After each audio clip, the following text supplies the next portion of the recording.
Welcome to the Anti-Architect Podcast. I am your host, Christian Giordano. As president and owner of the design firm Mancini Duffy, I am driven by a quest for learning and radically changing the industry. With this podcast, I'm hoping to improve the industry that I'm so passionate about by taking a critical look at how architects work through a variety of voices and shared experiences.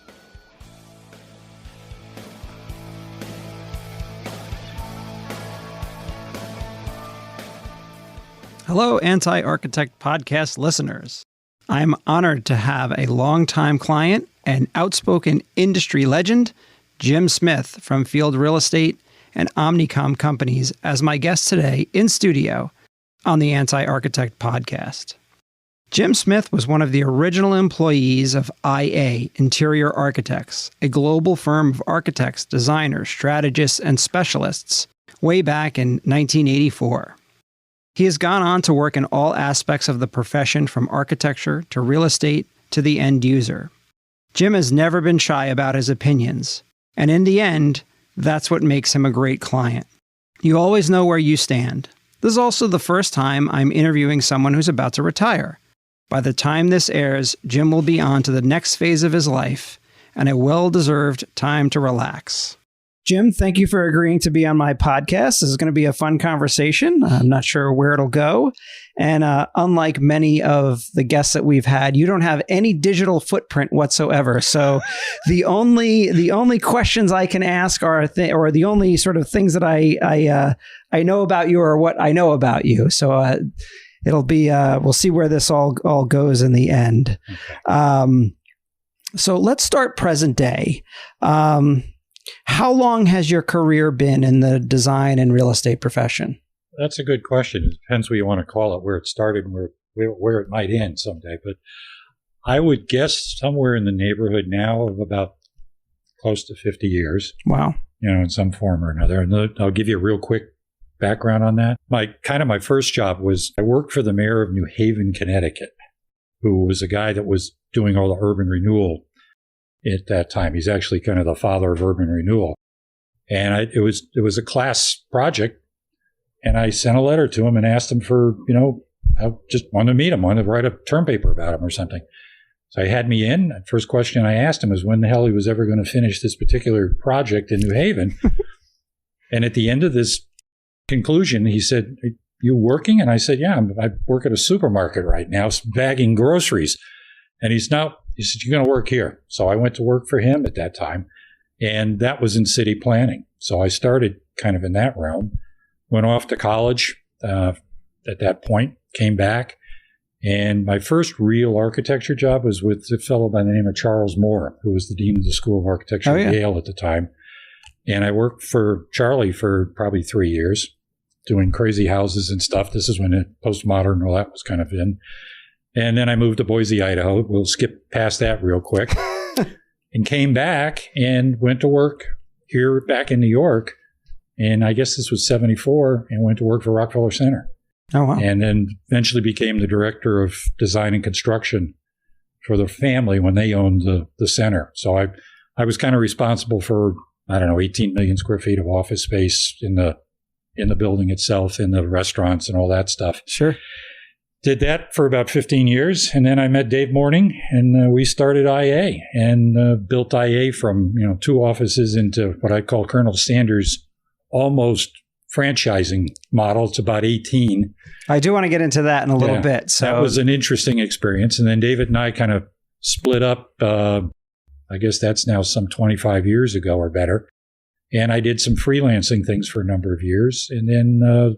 Past 12 years, I've been working for Omnicom, trying to do straighten out their office space, so to speak. So with that, you are beginning the retirement process for all intents and purposes. New Horizon. New Horizon, exactly. Doing some other consulting and things like that. What are sort of the emotions around that after 50 years of kind of a career trajectory? What are you thinking as you're winding down from Omnicom? I think the biggest thing about all of this is I've never looked at anything as being an end. It's always a new beginning. And I think that's the opportunity, simply because the past 2 years have been so radically different in our industry. Yeah. And what's coming as opposed to what's behind us. It's almost, the future looks more promising than the most recent past, I think. So I think being involved in that's going to be a lot of fun. It's simple. Okay. Yeah. And so now sort of, nothing to lose, no bridges to burn. I'll ask you some of the questions I ask every guest that comes through. What annoys you about architects? They only want to do architecture. I say that not in a bad way, but I was fortunate enough when I was at Rock Center. I met a guy by the name of John Portman. And John's company was Portman & Associates out of Atlanta. And John was kind of the forerunner, what I call doing everything. I mean, he looked at real estate as part of the package. He looked at building as part of the package. He looked at furnishing it as part of the package. And he really disrupted a lot of architectural kind of nuances and perceived, bylaws to go by. Mm-hmm. And I learned a lot from him. I just thought, this guy, he understands the total process and wanted to not control it, but be able to at least direct it, and direct it in a way that was more of a benefit, that he wasn't fighting with all of the groups all the time to try and get the design built this way. No, it was his design. Right. He was paying for it. He was basically, and obviously a lot of that was sacrosanct to the hotel industry. He had a kind of a gunslinger attitude about it, kind of a maverick, which I kind of always have been looked at as going after in some way. But I just admired a lot of what he did, and he steered me in a lot of very interesting ways from that. So I see that as a good basic model that most architects just don't understand it. They don't see it. And I'll go a little bit further. Yeah. I don't know if you guys have ever done it, but we did it at IA. It was a Myers-Briggs and a thing called BEST. I don't know if any of you ever taken this thing? No, I've heard of it, but I've never taken it. Well, at the end of it, you come up with a score that basically, and the BEST is probably the better one of the two. It comes up that we found out of like 500 people in the company that took it, that virtually 2% came up in the two categories, and the other 98% of the company came up in the other. Now, I'll explain that by saying BEST stands for bold, expressive, sympathetic, and technical. The 2% came up in the bold and expressive mode, meaning get the business and kind of get everybody excited about how to do it. The sympathetic crowd and the technical were 98% of the firm. So I'm going, great. We want them going out and selling the business and trying to get the money back. Right. If you think about it, they're not going to ask for it. They're too sympathetic, and they're technical because they're worrying about a detail behind the door jamb that you never see. Right. So I've always been more the BE, obviously. And I think that's the other opportunity that architects just miss. They're not salesmen. They're artists. Yeah. And, Picasso made a lot of great paintings and made some money. Da Vinci did some great work, didn't get paid all that well for it. Yeah. So I think if you can marry that with what I discussed earlier with like a Portman kind of model, there's an opportunity. We try here. Honestly, we have designers that have a very good business sense, and those are the ones that end up really understanding and staying with us. Right. And then we've had the designer that comes in and it's my way, and this is how it's going to be. And if the client doesn't appreciate what I do, then forget that client. And it's like, but it doesn't work that way. That's not how it works. Not unless you're the client. Exactly. So what kind of continuing on with the annoys, what annoys you about this industry, the sort of real estate, architecture, construction industry in general? I think it's an old model that hasn't adapted. Like you just laid out, there's the real estate brokers, and these guys have much more of the power with the client because it's derivative of one thing, money. Mm-hmm. It drives the deal. The second part is you're the artist. You're spending the stuff.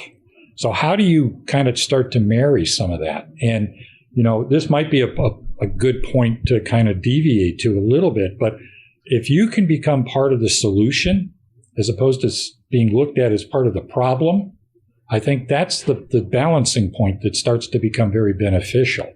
And to some degree, this may not be the best time to insert this, but I think it's probably apropos to what you're asking, is at IA, we were an interiors firm. I mean, that's what they wanted to do. And I have no bones with it.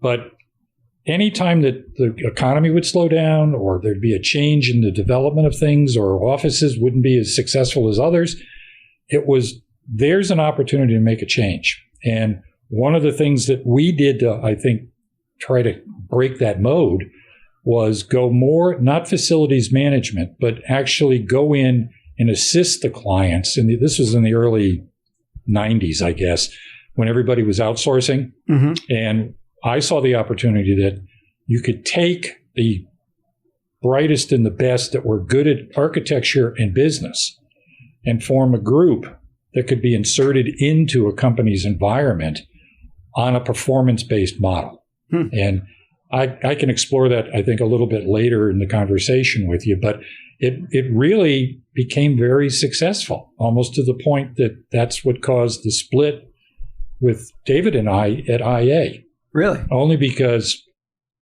the Jefferson operation, which was the people on site, started to become much more profitable on a yearly basis than the architecture did. Okay. But it was based on a performance-based model. Basically, if we save them money, we get a bigger piece of the cash. Okay. And we were very successful at that, to the point where the dividing line was really JLL walked into David's office in San Francisco and basically told him to get the F out of this business. So I said, you're going to be intimidated out of a business that's obviously disrupting their business? Kind of crazy, but all true. Yeah, and listen, I understand. We toe that line too a lot of times, right? There's times where, it's something simple as the furniture, right? Could we do more on the furniture side? Could we help with the ordering and the procurement process? Sure, but then we have to have that whole talk with ourselves. Do we want to step on the furniture dealer's toes? And we have to tiptoe around all of these little disparate parts because you don't want to. Yeah, I mean, unfortunately, you don't want to ruffle too many feathers, but then in some cases you do. And at this point in our business, I think the more architects can bring back under their own roof, the better off that they're going to be. Well, they were always the master builder. Exactly. Which meant you had to control most of the pieces. Exactly. We gave that up years ago. Yeah. That in itself, it's a reinvention of what the business was really all about. Yeah, absolutely. It would have been interesting to go back in time, in France or someplace when they're building Notre Dame or something and see who was really in charge there. It's true. Yes. It probably was not the real estate broker. I'm sure it wasn't the real estate people. Oh, that's funny. So going back to IA, you mentioned a franchise model. What does that mean? We kidded. We had our model was built around, at the time, Gensler was probably the premier number one. And you had maybe HOK and a couple other, had multiple offices. Mm-hmm. If you really go back, and particularly in the interiors business, which you're in and we were in, it was really geared around have an office in every city, as I referred to it, or to bluntly put at times, in my kind of limited way, I would say, that's the Colonel Sanders model, put one on every block, so to speak. Starbucks, hence, has gone and done the same thing. Right. So it was a situation where it was about the money. It was purely the way we had structured it. Each office was freestanding in that regard, but it paid a certain dividend into the corporate load. Oh, interesting. Okay. So, you could be profitable in half the offices and not very profitable in the others, and still a couple of guys at the top were making pretty good money. Okay. So I refer to it as a franchise model. I don't think it really, in David's mind, looked as a way to look with national customers that had multiple operations. But if you go back, that was in the days of massive banking branches. Sure. Dean Witter, Merrill Lynch, all these guys. Where are they now? They don't have all of those offices anymore.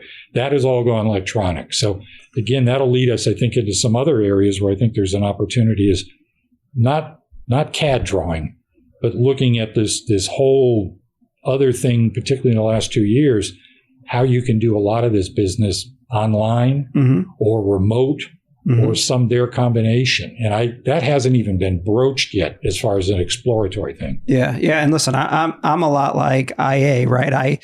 I'm old school in that sense. Like I feel like I need to have real estate in these places and have staff there, and they should have their own P&L, and that's what's going to grow the firm. But the reality is, a firm like ours, we're basically doing everything out of 2 offices, New York and New Jersey, and we're doing national work. We really don't need, especially because of COVID, we really don't need that presence. Yes, we have to travel a lot and maybe it's a disadvantage, but we are making it work, and we're making really good strides at that. And I always admire firms like IA, like Gensler, that have many offices. It really is something that I've aspired to. Just because, as you talked about, the recession, right? That if you're in these other markets, at some point they're all going to be doing something where maybe, in some of the other markets they're not.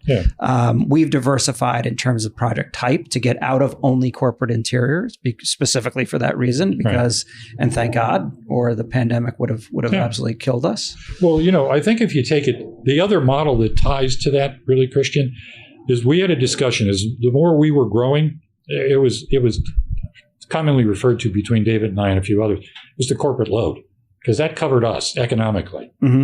Just meet the corporate load and we're fine. Yeah. Well, what about the rest of it? Well, that'll work out. So you got not a lot, but you got some marginal players that were, in theory, were equal footing in the company in that regard. That was kind of crazy. But I explored the possibility of, fine, have sales offices in cities if that's what you want. Then take all of your production and move it to Oklahoma or Arkansas. Get the state of Arkansas, say we'll bring 500 technical jobs to your location. You train them. You give us tax incentives, and we network there. Now, this is 30 years ago. Had it been anticipated and bought into, it would have been a way where, why do we have 50 architects sitting in resident or in office space in Midtown Manhattan at $70, $80 a square foot? And what are they doing? They're working on a CAD machine, and they're giving the money back to the clients because they're sympathetic and technical. So it wasn't well appreciated then, I can tell you. That's funny. I love it. So, kind of reflecting back on your career, what changes have you seen in the profession itself over the years? There's a lot more players. There's a diversity of that. As you said earlier, I think there's very few firms back then that were national. I mean, they claimed to be, but there really were only a handful. You didn't have to worry about certain ones. It becomes very localized to the marketplace you're in.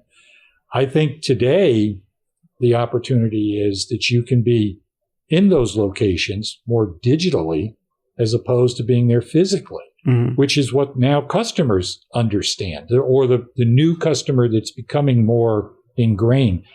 Somebody of my age, they got to be sitting in front of me so I can go meet the guy at a restaurant and have lunch with them. Right. These kids that are coming up in this now, that's not how they get business. It's social media. It's all this other stuff. And who's the best at doing this, and how can I get a hold of them? It's almost like going back, as I've mentioned to you on a couple of occasions, what I call horizon events. Go back and look how long the typewriter was in vogue, from sometime in the 1800s up until 1975 or some crazy thing. It was a typewriter. Then there was a short window of, call it the fax machine, if you remember that thing. And then computers started coming in mid-'80s that obliterated those two other industries. Architects haven't done that. Oh, yeah, we got CAD. Oh, wait a minute. I'm trying to look at what's not around the corner, but what's the next event that we can plug into. Not make it mainstream today, but this is coming at you so much faster. Look how long I say the typewriter lasted. And then these other little segments that were sitting there for a period of time. And I talk about it on this podcast. I talk about it all the time, is that we really architects have not evolved all that much. That yes, Revit is definitely a step in that direction, because now you're taking on the 3D. But in the end, you flatten out that 3D model, you print it out, and you give giant sheets of paper to a contractor. And it just seems like such a waste of all that work that went in there. And you're going back to the exact same way we built hundreds of years ago. There's really no difference. The one thing that I've always been a student of looking and listening and seeing. All right. I had one of our teams was out at General Motors in Warren, Michigan, which is, I don't know if you've ever been to Warren, Michigan, but it's the Saarinen designed I know it. The entire campus. Well, that's where we were. And we were working with the facilities people. And they had us doing all of their facilities management and such. And there were two distinct moments that I really thought, okay, these guys they got to know what they're doing. You know, they're ahead of the time. They're with it. This is back in the late 90s, I guess. And they brought out an overhead projector, you know, one of those gel slide things. Uh-huh. And he said, we'll show you what our projections are. I was like, are you kidding me? You had to go make that slide to bring it to the room, to set it onto a slide projector so we can look at it. Is any of this real time? No. Right. They didn't have, I thought these guys would have the most focused event towards information.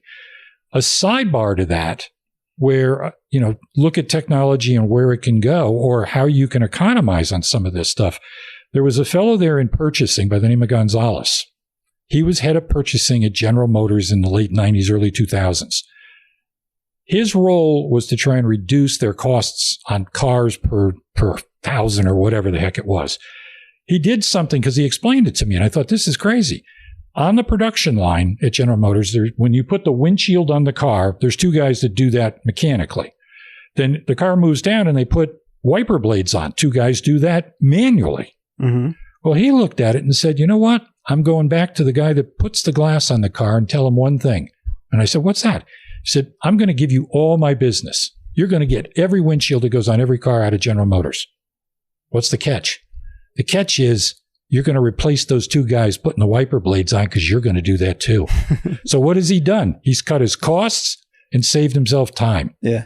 That has not been done in this industry. We're still doing it the same old way. Yeah. Yeah. So there's ways to look, I think, in other areas. These aren't, massive changes of events. These are minor tweaks that can bring revenue that then, if you're working under a model that is, as I described earlier, is much more driven on cost savings as opposed to a fee standing here. Yeah. Who do you think is going to win that game? Yeah, absolutely. That's what we're not doing. Yeah. And that gets into, how do I take costs out of these jobs? I've got to have control of those other pieces, whether it's the construction, whether it's the furniture, whether it's the building. How do I put this all together in a better way? The master builder formula. It's ancient. Yep. Just hasn't been reapplied. Yeah, it's true. And we talk about this all the time. When you go to look at a simple corporate interiors job, let's say in New York City, we would get $4.50 a square foot, right? 10 years ago. Today, we're still getting $4.50 a square foot, or maybe even less, depending upon now due to the pandemic, right?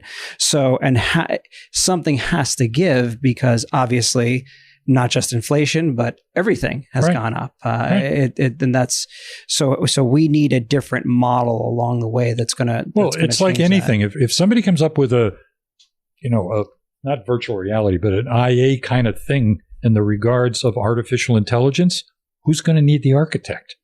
Somebody's going to go talk to this thing and tell it what it wants, and it's going to come up with it. Yeah. I mean, that really is part of the not too distant future. Yeah. So what do I need you to do? Stamp a drawing? I can, I'm sure we got something around here. We can take care of that real fast. There are like Gensler's doing something similar to that. There are some companies developing technology, but we're doing technology similar to that. Right. So there are companies that are looking to do that.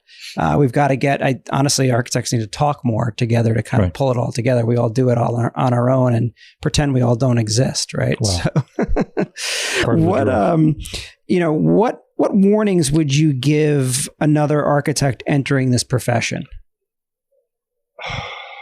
I think really, if you get into it to be an artist, there are opportunities for you. There's always going to be that gifted person who can do art. If you want to put the art of the architecture piece, I think there's always going to be, I hope there's always going to be a need for that kind of an individual.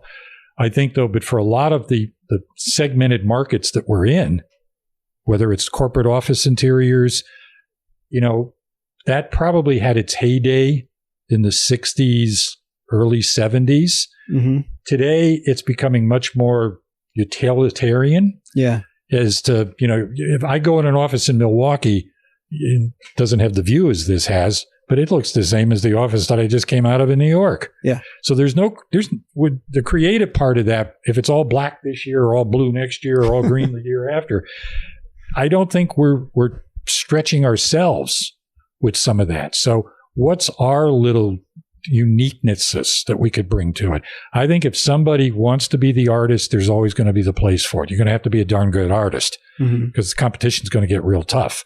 But it in today's world, I think that there's more opportunity to figure out things.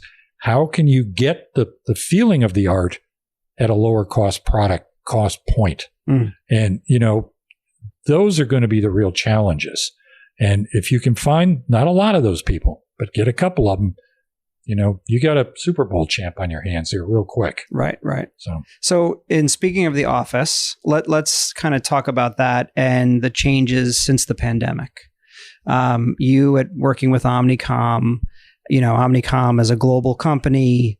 How many thousands of people work there, and you have millions of square feet of office space that you essentially managed for them, ran in terms of design and construction.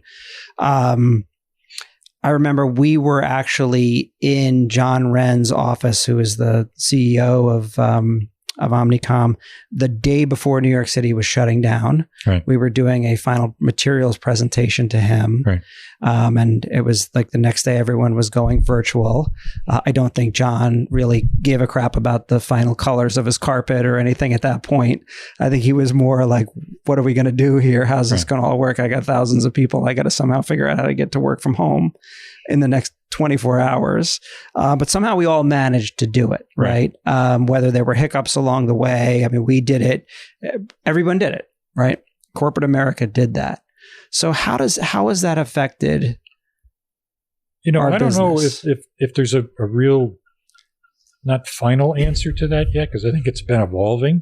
Mm-hmm. And I think that's the good thing. I think early on, everybody thought, see you in 3 weeks. I mean, I really thought, okay, this is going to blow over in a couple of days. The president said so. So how well that all worked out, but it didn't really work out, but it did change the mindset. And how do you use office space? It kind of goes back to that WeWorks thing. They were probably positioned in the wrong place at the wrong time, but that was built for a different model. It was built to make money and sell it and get out of it.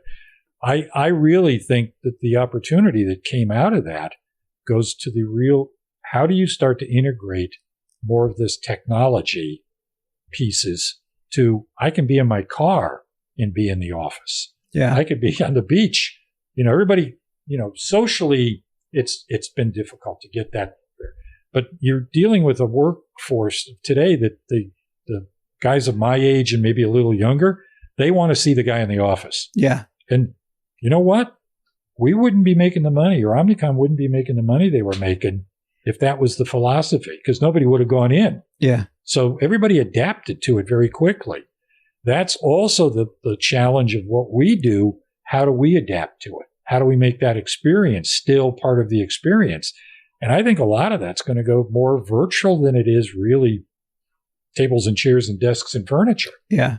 I don't think it's, again, I go back to the typewriter. And this disruptor showed up called the fax machine. And then another one showed up right behind that and said this. I think it's a work in progress right now. And it doesn't mean all these offices are going to disappear, but I think they might be more remote. Take an old Sears and Roebuck store and turn it into it's not a WeWorks, but it's a place where certain companies could focus in and use it for those facilities, where people could come and go and use and talk securely and such. Yeah. But most of this is going to be being done in a different format. Yeah. And it's become acceptable, right? I mean, to see someone at home and someone in an office and this sort of kind of anywhere and everywhere is a meeting. And it's, listen, I'm from that same school where if you were not at your desk, you were not working. Right. And even me, as one of the owners of the company, I felt I had to always be at my desk, show that example that I was here, first one here, last one out kind of thing. And, now looking back just 2 years ago, that seems kind of stupid, right? Well, I don't think it's stupid. It's a reactive thing that you had to do because your mindset was set. That's what I do. Yeah. It's and maybe I use too many analogies, but, I used to show clients a graphic. It was a graphic. We didn't have all this virtual reality at this point. I called it a map of the United States. And I may have discussed this with you before, so correct me if I have. So. It was basically, if you look at a map of the United States, you always see California's on the left side and New York and the East Coast is on the right side. And you can look at it and say, oh, that's a map of the United States. I had one of our people do a kind of a sphere drawing from the arc of the polar, the North Pole. So what you were doing was this peekaboo over the top was now California was over here and the other New York was in the other position. It was flipped. And I had a client. I said, what the hell's that all about? I said, I want you to think differently. Tell me what that is. And he looked at it and they're looking upside down and all that stuff. I have no idea. So then we could rotate it and show him the thing. I said, you looked at something that you looked at from grade school, that California's over here and New York's over there. I just showed you the Russian ICBM view of the United States. Okay? And you would never even know it's coming. Right. That's the kind of thing that if you can get somebody's attention, that's how design can work too. I can change your thought about this if I get the opportunity. That's what this was about. It was a sales thing more than anything. Yeah. But we're so isolated and trained architecturally and as people in general. You look at something and that's how you focus on it. Look at it differently. It's the same thing. You just didn't see it. Sales is a bad word in architecture for some reason. Yeah. Ralph Mancini himself used to always talk about sales, right? I'm the salesman. I'm the salesman. I'm the salesman. So he was one of the exceptions, right? He had to have pissed off a lot of people. Oh, I'm sure. I'm sure. I wonder why. I always wonder why. I mean, sales, we disguise it as business development, things like that, but it really is sales. You've got to get out there and sell what your company does, or nothing happens, right? Salespeople are really the most powerful people that exist. Oh, yeah. Yeah. Well, go back and look at, it's interesting you say that. I would say lawyers, doctors, all these kinds of professions that people, think of it up here would never advertise. Right. Now you can't turn on the TV or anything without seeing some lawyer trying to get your business. Yeah. If you've been in a car accident or something, that was all looked down upon. Yeah. And that's the rudimentary one. So that's still looked down upon in the architecture world. Again, because it's treated as this, hierarchical kind of profession that, you can't touch. Right. I don't mean to demean it in any way. That was what Portman did. The only way he could get the thing sold was I got to develop the whole thing myself. Mm-hmm. And then it became people bought into it. I mean, that guy's built more stuff in China than any other architectural firm in the world. I mean, he shifted his whole focus over there. Yeah. For lack of a better word. And was extremely successful with it. You can counter it with good, bad, or whatever. So. Right. Where did you grow up? My dad was in the Navy. So if it had what I call a pier and a port, we lived in it. Pretty much, I mean, maybe the more interesting part of this whole thing, I was born in Boston, Massachusetts, in the same hospital that John F. Kennedy was in after he got out of the Navy. All right. Okay. So Chelsea. And then we moved to California numerous times, moved to Boise, Idaho. I've lived in New York a couple of times. In fact, my parents bought one of the first Levitt homes. Oh, cool. Yeah. I mean, now it's kind of an icon thing. Yeah. But at the time, I was like, So I've lived everywhere in the United States. Oh, wow. And I think that was a good experience. A lot of people, my wife has lived 12 miles from this place she was born from. Yeah. So we're now moving to Virginia. So this is going to be a disruptor. But, I think it helped me because you understand people in different places at different times. Mm-hmm. And I always kidded. When you lived in California at this time in the 50s, people say back east, Chicago. And I go, no. Then you'd live in New York and you say out west, oh, Chicago. No, there's a whole other planet out there somewhere. It's been enjoyable. That's great. And so, and where'd you go to college? Went to the University of Kentucky. Oh, you did? And then came back from that. That's when I met Charles Moore when he was the dean at Yale. And I took some courses there. I didn't graduate from there or anything, but I went to work for him. And I was the only guy in the firm, other than maybe the cat, who was the pet, who didn't go to Yale that worked there. I mean, it was like, I don't know. I was the renegade a little bit, the why not, how come, what for. Uh-huh. And I always remember one instance in there where I thought all these smart people were really smart. And we did a kind of a dissertation, if you will, of a project. And the night before, we were trying to finish it. So I was talking, I have a thing, as you can see, I can talk with everybody. And then the next morning, we got up, Chuck came in and he wanted, okay, tell me what you think of this project. And I was the last one to present. Everybody had taken everything I said and used it against me. So I always learned, okay, get first in line next time. Right. So, it's an enjoyable, I've enjoyed what I've done. I've had fun with it. So and obviously we talked about IA, but what was the transition to go over to, let's call it the ownership side, to Omnicom? How did that come about? It's funny. I when I was if you look at my career, early on I started out traditional architecture, and both here and in Idaho. Then I came back here and I took a job with Rock Center, which was purely management. Mm-hmm. And I was in a place at the right time. They were developing stuff and changing stuff. And so I was really on the owner's side of this. So I saw the other side at the same time I was actually doing the design thing. When I went to IA, it was like this sacrosanct that you didn't think about the owner's side so much. You were driving the design piece. We're missing opportunities here. Hence, that's the reason we started Jefferson, mm-hmm. was to try and mend the two pieces together and benefit both at the same time. And then Omnicom, again, was back in the other role. So I've been kind of what I call twice on the design side and twice on the owner side. Right. So I think I've got a good balance between what they want and what they need. Right. So that's the only way I could really answer that, I think. And it's been a good, you obviously as our client and at Omnicom have been good because you appreciate the design side. Right. You understand the architect's roles. I always, we always knew where we stood with you. But we also always knew where, our fee needed to be. Right. Right. And you appreciated the idea that, well, this has changed, or I've asked you to do something else, or this is now a different scope. And so therefore you need to charge us for this. Right. And it makes for a much better working relationship rather than that sort of nickel and diming thing where it all falls apart in the end, in construction. Well, see, and I think that's part of I'll call it the negative side of architecture. You're trained to do things in a way that's very much driven about just the art of it, so mm-hmm. to speak.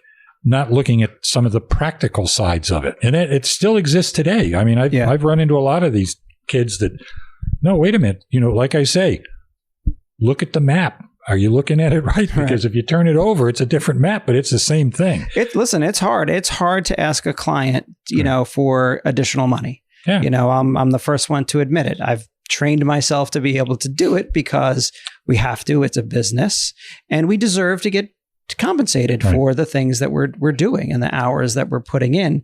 But it's a learned experience, and it's nothing that can be taught. You really truly have to, do it. The problem too is I think a lot of clients think they're great architects. Mm-hmm. I mean, it happens every time. I mean, granted, they're the guy paying. I get it, but at the same time, it takes a personality. How can I get you to come around to see the other side of this thing? Yeah. And sometimes they'll never see it. But, mostly I think when you work with somebody, it's a relationship. Yeah. And if you can work the relationship in such a way, you don't have to be his best friend, but they respect you that you'll tell them when they're being wrong. And, this will be a stupid, funny story, but, when the first 2 years I was working, and Lee very well, and Lee's been a great guy. I've loved working with him at times, and there's other times I could, is this building high enough to throw him off of it? But he also understood when he was wrong about a decision and could come and tell you that. Mm. It was hard, but you've got to get that relationship. If it becomes completely adversarial, it's never going to work. Yeah, absolutely. So I think you need that. And I tell you, I hate to say it in this way, but a lot of the people that I was fortunate enough to work with were women. that in this field, and especially in the facilities management part of it, because they just don't become adversarial with it. It's a mothering thing. I don't know what, but I hired a woman one time, and she was terrific with clients. So I asked her. I said, "What did you do in your before you took up this?" She said, "I was a flight attendant for Lufthansa." Yeah. So she had this customer service mentality attached to it. A lot of architects don't have a personality. They have a way of designing, but they don't have a personality. Sure. And it either goes with the client well or it doesn't. It's a problem, yeah. And you're just building inhibitors into this thing. Yeah, so, absolutely. You got to get past all of those things. If you get the right mix, you got something nobody else has got. Well, when you and I met, I don't remember this. I met you down at with Jim Donaghy at Structure Tone. Right. And, I asked for an opportunity. Could I work with Omnicom? Because I had known you from my previous firm. And to your credit, you said, sure. And I think you said, I'm going to give you probably the crappiest project to start with to test your skills.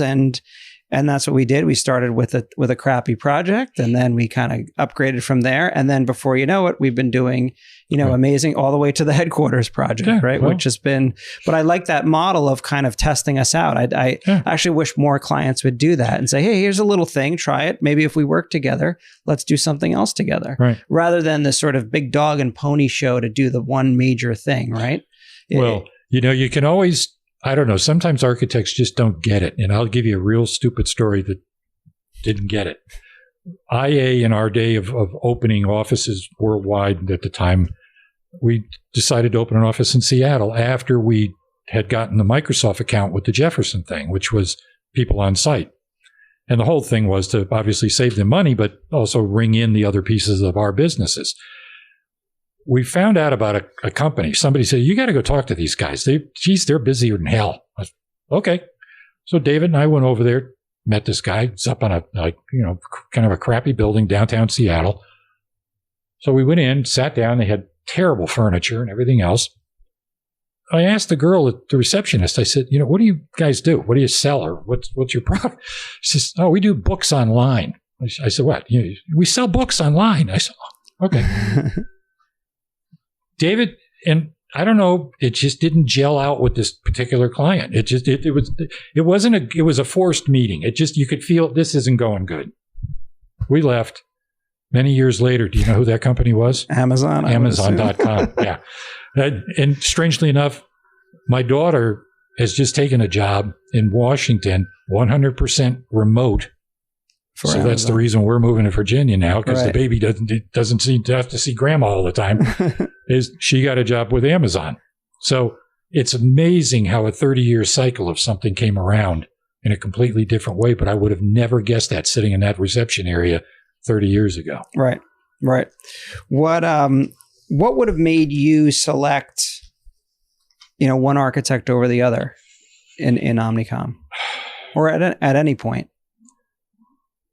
I guess feeling, a gut, it was, I haven't picked too many wrong ones, I guess, based on that. It's a relationship. Yeah. I'm expecting you to do X, and I want something from it more than just the architecture. It's responsiveness. It's, thinking value, just somebody that you can trust. Yeah. That if they say Thursday, it's Wednesday night, you get it. Right. Not Friday morning of the following week. And I think that, I've picked a few times that, this is just not the right fit. Okay. You guys were a good fit. We've worked with Ginsler. It's a different organization set up in a different way. And you lose some things with some of that tangibility of texture, as I call it, being able to work with people. So when you can find that, you give them more business, only because they're helping you in a much broader way than just a fee-driven kind of appearance. Yep. I agree, and thank you. So, sort of wrapping up here, what do you want your legacy to be? In the field. Obviously, personal is different, but in our profession, it's individual. There's no monument going to be set someplace in architecture land for me, but that I think that I improved some lives at some point with what I was able to do. Because, the funny thing about interiors, somebody comes along and demolishes it anyway. Yeah. It's funny to see some of your legacy things that you work so hard on totally destroyed 20 years later. Mm-hmm. But that's the nature of interiors. When we built around the skating rink, we tore that entire rink out. We were building something. And David Rockefeller, this is when Nelson Rockefeller passed away, and there was a family feud. David Rockefeller came in. I didn't realize, the families have relationships like everybody. He didn't like what we were building. So you know what we did? We demolished it. Oh, man. We totally threw away what we had and rebuilt that from a $10 million project then to a $42 million project, which somebody's since come along and demolished again. Yeah. But the value of it was that we got, it was a really unique experience redoing that entire restaurant complex for Rock Center because it hadn't been touched since it had been built. It was looked on as an icon. You couldn't touch it. And so, we changed a lot of things and norms that people today would never know. But everybody, it's always interesting when you go there now and somebody's running around and they say, oh, look at this place. It's been here for 50 years or 100 years.